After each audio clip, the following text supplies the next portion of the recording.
ভাঙছে নদীর পার, বিলীন হচ্ছে কোটি টাকার বহুতল সরকারি বিদ্যালয় ভবন, ঘরবাড়ি, রাস্তাঘাট সহ নানা স্থাপনা। হুমকির মুখে সরকারি বেসরকারি ভবন, কৃষি জমি, রাস্তাঘাট, ঘরবাড়ি সহ বহু স্থাপনা।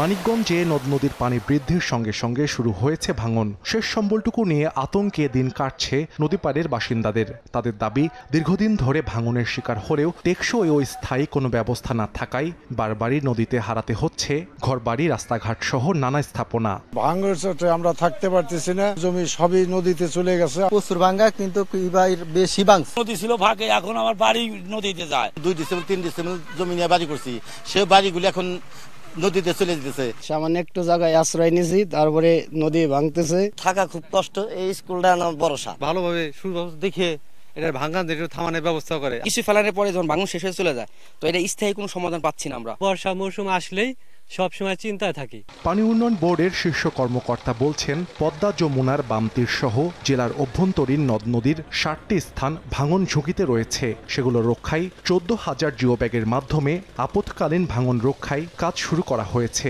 600 মিটার জায়গার কাজ আমরা বাস্তবায়ন করবো, আরো 400 মিটার বাকি থাকবে, সেইগুলো আমরা ধাপে ধাপে আমরা এটা সম্পন্ন করতে পারবো। স্থায়ী প্রতিরক্ষামূলক ব্যবস্থা গ্রহণ করার জন্য আমরা ডিপিপি কাজ প্রণয়ন চালিয়ে যাচ্ছি। পানি উন্নয়ন বোর্ডের দেয়া তথ্য মতে গত 7 দিনে দৌলতপুর উপজেলার ভারাঙ্গা সরকারি প্রাথমিক বিদ্যালয়ের 3তলা ভবন নদীতে বিলীন। এছাড়া 5টি বসতবাড়ি সহ 50 হেক্টর ফসলের জমিও চলে গেছে নদীতে।